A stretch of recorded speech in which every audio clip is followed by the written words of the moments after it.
morning, my dear loving friends. This is Kanishk welcoming you all in this beautiful channel Scholar India. And we have to discuss about Animal Kingdom in this particular lecture. तो हम लोग discuss करेंगे animal kingdom के बारे में कि आखिर किस क्राइटेरिया पे, किस बेसिस नीड पे, किस फीचर पे इनको बाकी किंगडम से फंगी और प्लांटिया वगैरह से इनको अलग किया गया।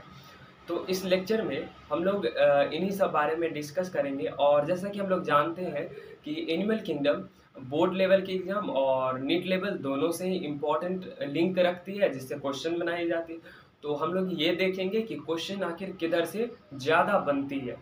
तो बिना समय को गवाए हम इस लेक्चर को स्टार्ट करेंगे कि आखिर इसमें क्या है और क्या नहीं। तो हम अपना लेक्चर स्टार्ट करते हैं।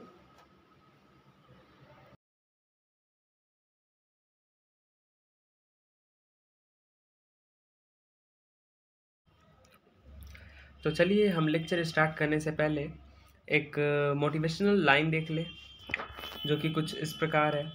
Failure will never overtake you if your determination to succeed is strong enough. It means कि अगर आपकी सफलता हासिल करने का दृढ़ निश्चय हो तो असफलता जो है वो आपकी कभी पीछा भी नहीं कर सकता। तो अब हम इन्हीं के साथ अपना लेक्चर स्टार्ट करते हैं। ये हमारे हैं रॉबर्ट विटेगर साहब, जिन्होंने फिफ्थ किंगडम क्लासिफिकेशन दिया। इनका जो क्लासिफिकेशन था वो बहुत ही आइडियल क्लासिफिकेशन था अब तक का। बाकी जिन्होंने किया उन सबसे बेहतर था। इसीलिए हम लोग फिफ्थ किंगडम क्लासिफिकेशन को पढ़ते हैं और बाकी सबको इग्नोर करके चलते हैं।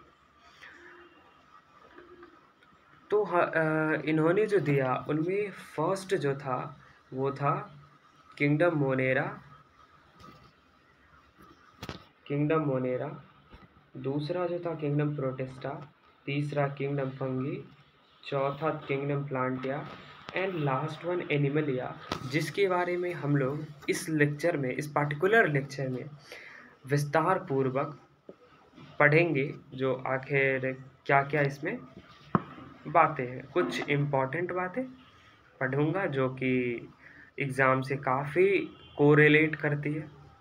तो देखें, अब इस स्लाइड में हम लोग देख पा रहे हैं कि हमारा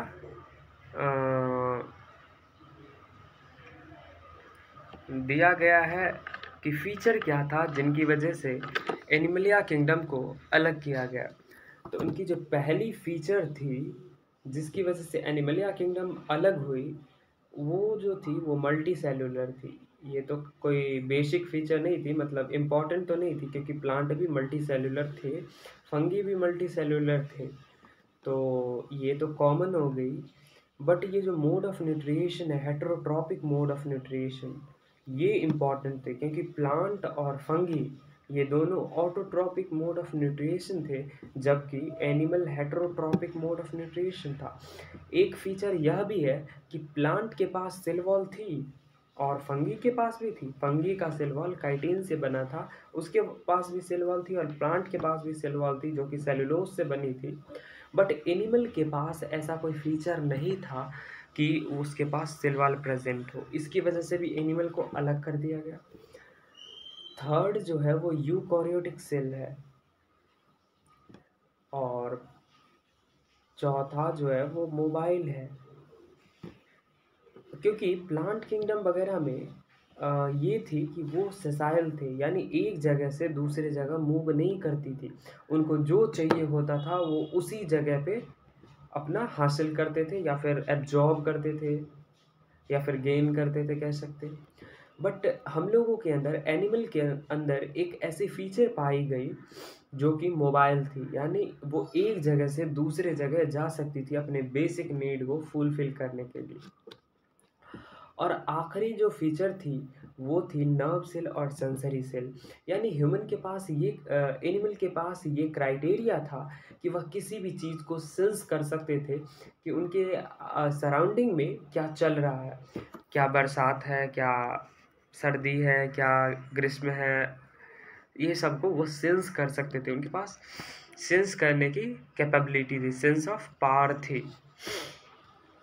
तो इसके वजह से भी अलग किया गया, और इनके पास नर्व सेल भी थी। तो अगली स्लाइड हम देखते हैं कि उनका बेसिस ऑफ क्लासिफिकेशन जो था वो क्या था। तो उनका बेसिस ऑफ क्लासिफिकेशन जो था वो था level of organisation, body symmetry, nature of coelom, notochord, segmentation, germ layer. ये सारी क्राइटेरिया थी जिनकी वजह से जिनके बेसिस पे ये इनका डिवीज़न किया गया। इनका बेसिक क्राइटेरिया यही सब था। तो अब हम देखते हैं कि इनको वन बाय वन विस्तार पूर्वक पढ़ेंगे। तो चलते हैं हम अपनी अगली स्लाइड की ओर। तो ये रहा, हम आ गए लेवल ऑफ ऑर्गेनाइजेशन पे, और इसमें हम लोग ये देखेंगे कि आखिर इनकी जो लेवल ऑफ ऑर्गेनाइजेशन थी वो किस लेवल की थी, ऑर्गन लेवल की थी या टिश्यू लेवल की, या फिर क्या था वो देखते। तो पहला है हम लोग का लेवल ऑफ ऑर्गेनाइजेशन। ये 4 तरह के होते हैं, जिसमें सेल एग्रीगेट टाइप के सेलुलर लेवल होते हैं, दूसरा टिश्यू लेवल के होते हैं, और तीसरी उनकी ऑर्गन सिस्टम की ऑर्गन लेवल की, और चौथी ऑर्गन सिस्टम लेवल की ऑर्गेनाइजेशन होती है। तो हम लोग देखते हैं कि आखिर यह सब क्या है। तो ये रहा हमारा cellular aggregate type of body plan. इसमें क्या होंगे पता है, इसमें बहुत सारे सेल मिलके बस सेल का समूह होगा, मतलब इसमें सिर्फ सेल की क्लस्टर पाए जाएंगे, बहुत सारे सेल मिलकर बॉडी को फॉर्म करेगी। बट ये सारे सेल डिफरेंट फीचर के होंगे, जिसकी वजह से ये टिश्यू का फॉर्मेशन नहीं कर पाएंगी। और इसका जो बेस्ट एग्जाम्पल है वो है पॉरीफेरा, और दूसरा जो है वो है हमारा टिश्यू लेवल। तो ये रहा टिश्यू लेवल ऑफ ऑर्गेनाइजेशन। तो इसमें क्या होती थी, जो टिश्यू लेवल में सेल तो रहते थे, सेल की क्लस्टर रहती थी, सेल के समूह रहते थे, बट ये सेम सेल होने के कारण, इसका सिमिलर सेल होने के कारण ये टिश्यू का फॉर्मेशन करती थी, लाइक दिस।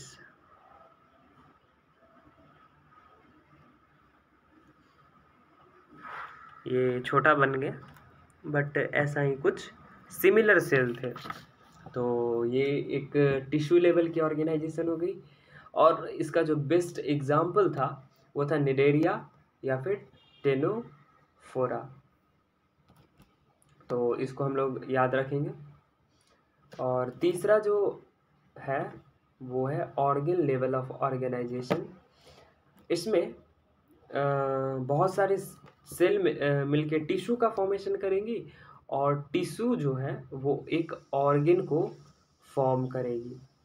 और ऑर्गन तो होगी बट इसमें वेल डेवलप्ड नहीं होंगे, वेल ऑर्गेनाइज नहीं होगी, यानी पूरी अच्छी तरीके से डेवलप नहीं होगी। और इसका एग्जाम्पल जो है वो है प्लेंटी हेलमिंथिस। और अगला जो हमारा है वो है organ system level of organisation. इसमें बहुत सारे ऑर्गन इंटरकनेक्ट होके एक साथ वर्क करते थे, इसको organ system level of organisation बोला गया। जैसे कि हम लोग देखते हैं कि हमारा नोज, नॉस्ट्रल, ट्रैकिया और लंग्स, प्लेओरा, ब्रोंकाई, एल्वेओली, ये सारे ऑर्गन मिलके एक सिस्टम का फॉर्मेशन करती है, जिसको हम लोग रेस्पिरेटरी सिस्टम कहते हैं। और इसका जो बेस्ट एग्जाम्पल है वो है आस्की हेलमिंथिस से लेकर कॉर्डेट तक। ये सारा एग्जाम्पल जो होगा वो हमारा किसका होगा, तो ऑर्गन सिस्टम लेवल का। तो अब हम लोग चलते हैं अगली स्लाइड की ओर, जिसमें देखेंगे कुछ नया फीचर जिसकी वजह से ये डिवाइड हुई है। तो ये रही हमारा अगला फीचर, बड़ी सिमेट्री। तो बड़ी सिमेट्री जो होती है वो मेनली टू टाइप्स की होती है। एक तो एसिमेट्रिकल होती है, जिसमें किसी भी प्रकार की कोई सिमेट्री पाई ही नहीं जाती है। तो इसमें जो होगा वो एब्सेंट होगा, बड़ी सिमेट्री एब्सेंट होगी, और बड़ी will not divide into two equal half. जब उसके पास सिमेट्री नहीं तो वो इक्वल हाफ्स क्या देगी। तो ये इसका जो एग्जाम्पल, बेस्ट एग्जाम्पल होगा वो होगा पॉरीफेरा। दूसरा जो है वो है सिमेट्रिकल, यानी ये दो टाइप के होंगे, रेडियल सिमेट्री और बायलेटरल सिमेट्री। तो देखते हैं बायलेटरल सिमेट्री और रेडियल सिमेट्री क्या है। रेडियल सिमेट्री वैसी सिमेट्री है जो किसी भी प्लेन से अगर हम उसको कट करें तो वो हमको दो इक्वल हाफ्स दे देगी। और इसका जो बेस्ट एग्जाम्पल है वो है निडेरिया, टेनोफोरा और एडल्ट इकाइनोडर्मेटा। और बायलेटरल सिमेट्री का जो डेफिनेशन है वो कुछ इस प्रकार है कि बड़ी सिमेट्री तो दो इक्वल हाफ्स में देगी, बट सिर्फ एक ही प्लेन से ये डिवाइड होगी और टू इक्वल हाफ्स होंगी। जैसे कि हम अगले स्लाइड में एग्जांपल देख लेते हैं। तो इसका जो एग्जांपल है वो अंथ्रोपोडा, एनालिडा और लार्वल स्टेज ऑफ इकाइनोडर्मेटा। देखिए adult stage of Echinodermata radial symmetry की होती है, बट लार्वल स्टेज जो होती है वो हमारा बायलेटरल सिमेट्री होता है। तो हम अगले स्लाइड में ये देख लेते हैं कि कैसी कैसी होती है। तो ये रहा हम लोगों का रेडियल सिमेट्री वाली, जिसमें हम किसी भी प्लेन से दो इक्वल हाफ्स ले सकते हैं, जैसा कि यहाँ पे हम देख सकते हैं। तो ये हो गई हमारी बेस्ट एग्जाम्पल, जो कि स्टार फिश है, जो देखने में काफ़ी अट्रैक्टिव लग रही। ये बटरफ्लाई ये बायलेटरल सिमेट्री शो करती है, ये सिर्फ वन प्लेन से टू इक्वल हाफ्स दे देगी। बट ये एसिमेट्रिकल है, जो कि कोई भी इक्वल हाफ्स नहीं देगी, किसी भी प्लेन से नहीं देगी। तो ये हमारा एग्जाम्पल रहा। अब अगले स्लाइड में हम अगली फीचर को डील करते हैं, जो नेचर ऑफ सिलोम है। नेचर ऑफ सिलोम क्या है? A body cavity line by mesodermal present between guts and body wall. It means कि बड़ी ये जो सिलोम जो है एक कैविटी टाइप की होगी, बॉडी की कैविटी होगी, जो कि मेसोडर्म और गट्स बॉडी वॉल के बिटवीन में प्रेजेंट होंगी। तो ये जो है वो थ्री टाइप्स की होती है। वो थ्री टाइप कुछ इस प्रकार है: acoelomate, pseudocoelomate and eucoelomate. Acoelomate में कोई भी सिलोम पाई नहीं जाएगी, यानी सिलोम एब्सेंट होगा, और इसका एग्जाम्पल जो होगा वो प्लेंटी हेलमिंथिस होगा। और स्यूडोसिलोमेट में इसमें ट्रू कैविटी तो नहीं पाई जाएगी, बट मेसोडर्मल पाउचेस प्रेजेंट होंगी। लाइक हम देख सकते हैं कि ऐसा कुछ स्ट्रक्चर होंगी। अगर ये हमारा बार वाला लेयर हो गया एक्टोडर्म, और ये मिडिल वाली हो गई मेसोडर्म, और ये अंदर वाली एक्टोडर्म। तो इस दोनों के बीच में जो है, यानी अंदर वाली लेयर और बाहर वाली लेयर के बीच में कुछ ऐसा स्ट्रक्चर प्रेजेंट होगा, पाउचेस जैसे। तो इसको स्यूडोसिलोमेट कहेंगे। इसका जो एग्जांपल है वो है आस्की हेलमिंथिस। और तीसरा जो है वो यूसिलोमेट है, इसमें ट्रू सिलोम प्रेजेंट होंगी। और इसका जो बेस्ट एग्जांपल है वो होगी एनालिडा से लेकर कॉर्डेटा पूरा होंगी, एनालिडा और कॉर्डेटा होंगी। ये दो टाइप के होते हैं, सीजोसिलोमेट एंड इंट्रोसिलोमेट। तो अब हम अगले स्लाइड में चलते हैं। ये देख लीजिए, इसमें जहाँ कि आप देख रहे होंगे कि ये जो एग्जाम्पल है, ये पाउचेस जो प्रेजेंट है, ये जो एग्जाम्पल है वो स्यूडोसिलोमेट का है। और इसमें देखिए ट्रू सिलोम पाए जा रहे हैं, यानी ये जो होंगे वो सिलोमेट होंगे या फिर यूसिलोमेट होंगे। और ये जो होंगे वो ए सिलोमेट होंगे, जिसमें मिजोडर्म की प्रेजेंसी रहेगी ही नहीं। तो ये हो गई। अब हम अगली स्लाइड की ओर चलते हैं, जिसमें हमारा नोटोकॉर्ड के वगैरह बारे में दिया गया। तो नोटोकॉर्ड क्या होता है? नोटोकॉर्ड जो होता है वो एक रॉड लाइक स्ट्रक्चर होता है जो कि हमें सपोर्ट प्रोवाइड करवाती है। तो नोटोकॉर्ड क्या हो गई? Rod like structure which provide strength of body. ये दो टाइप के होते हैं, एक कॉर्डेट्स, दूसरा नॉन कॉर्डेट्स। पूरे ऑर्गेनिज्म को दो भाग में बांटी गई, कॉर्डेट्स और नॉन कॉर्डेट्स में। ये रही। और इसका क्या मतलब हुआ? नोटोकॉर्ड जो होंगी कॉर्डेट्स में प्रेजेंट होंगी, जबकि नोटोकॉर्ड एब्सेंट होगी नॉन कॉर्डेट्स में। नोटोकॉर्ड के एग्जाम्पल जो होगी वो कॉर्डेटा ही होंगी, और नॉन कॉर्डेट्स के एग्जाम्पल पॉरीफेरा से लेकर हेमी कॉर्डेटा, ये सारे एग्जाम्पल होंगे। तो ये हमारा था नोटोकॉर्ड। अब हम अपना अगली स्लाइड की ओर चलते हैं और देखते हैं कि अगला फीचर हम लोग का क्या है। तो हम सेगमेंटेशन के बारे में जानते हैं, जो आखिर सेगमेंटेशन क्या था।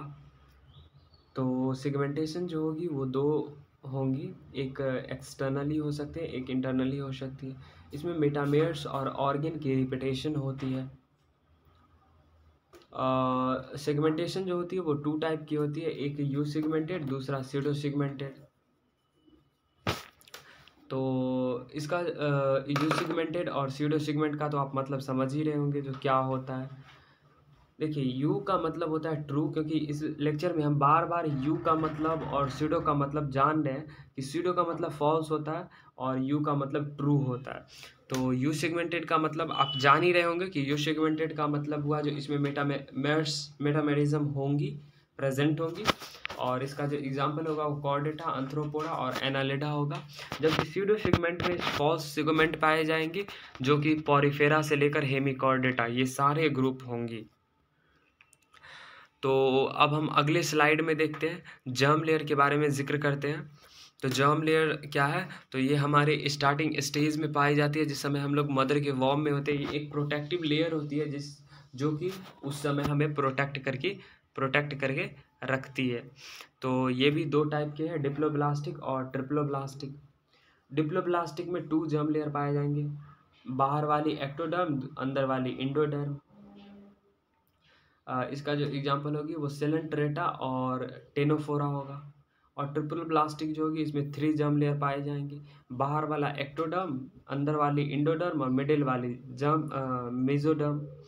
और डिप्लोब्लास्टिक में मेसोडर्म नहीं होती, तो इसके जो मिडिल में होते हैं वो मेसोगिलिनिया प्रेजेंट होती है, जो कि जेली लाइक सब्सटेंस होती है, जेली लाइक कनेक्टिव टिश्यू होती है, जो कि सेल नहीं होती, सिर्फ टिश्यू ही होती है।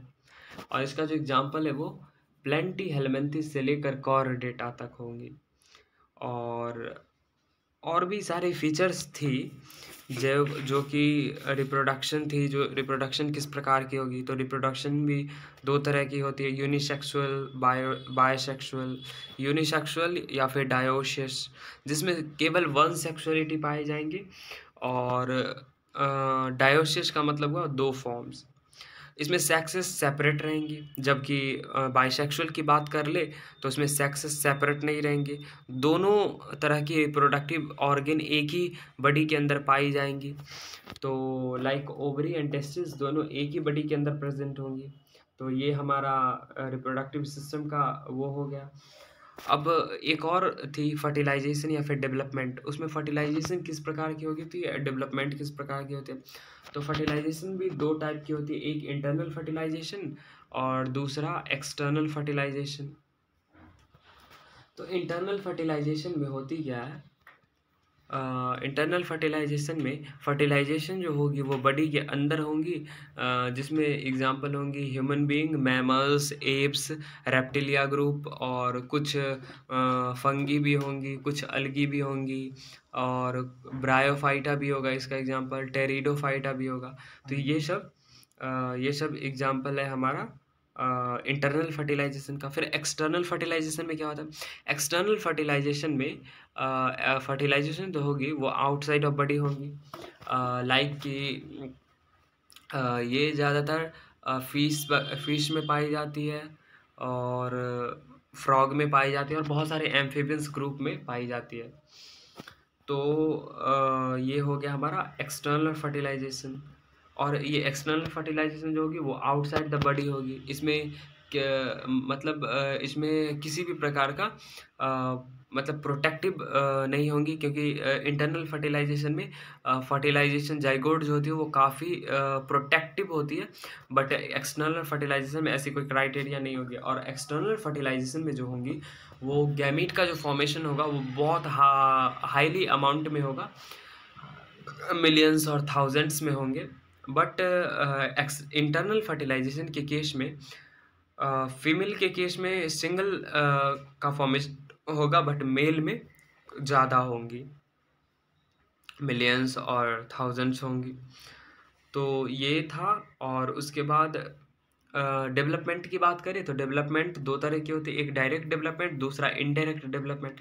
डायरेक्ट डेवलपमेंट में जो होती है इसमें किसी भी प्रकार की कोई लार्वल स्टेज नहीं पाई जाती, जबकि इनडायरेक्ट डेवलपमेंट में लार्वल स्टेज पाई जाती है। तो इसका जो एग्जाम्पल है, बेस्ट एग्जाम्पल वो है पॉरीफेरा ग्रुप, जिसमें लार्वल स्टेज पाई जाती है। आस्की हेलमिंथिस में भी पाई जाती है और कुछ प्लेंटी हेलमिंथिस में भी कुछ में पाई जाती है। तो ये सब एग्जांपल थे। ये बहुत सारे फीचर हैं जिसकी वजह से एनिमल किंगडम का क्लासिफिकेशन हुआ। तो अब हम देखते हैं कि एनिमल किंगडम का जो फाइलम बना वो कितने थे और क्या थे। तो अगली स्लाइड में हम यही देख लेते हैं। तो ये रहा हमारा ब्यूटीफुल सा स्लाइड, जिसमें हम देखते हैं कि आखिर कितने फाइलम बने। तो पहला फाइलम पॉरीफेरा था, दूसरा निडेरिया, निडेरिया को ही सेलेंट्रेटा कहते हैं, तीसरा टेनोफोरा था, चौथा प्लेंटी हेलमिंथिस, फिर आस्की हेलमिंथिस, छठी जो थी वो एनालिडा था, और उसके बाद अंथ्रोपोडा था, मोलस्का था, इकाइनोडर्मेटा, हेमिकॉर्डेटा, कॉर्डेटा। तो इतने 11 फाइलम थे जिसको एनिमल किंगडम में फाइलम बनाया गया, और सबकी कुछ न कुछ अलग अलग क्राइटेरिया है। और जिस बेसिस को पढ़े उसी बेसिस पे हम लोग का एनिमल का डिवीज़न हुआ। तो चलिए इस लेक्चर का एंड हो गया। तो मिलते हैं। अगर आपको ये वीडियो अच्छी लगी हो तो बताइएगा कि कैसा लगा। फिर अगले वीडियो का हम वेट करेंगे आप लोगों के कमेंट का, तो फिर मैं अगला वीडियो बनाऊंगा। तो थैंक्स फॉर वॉचिंग।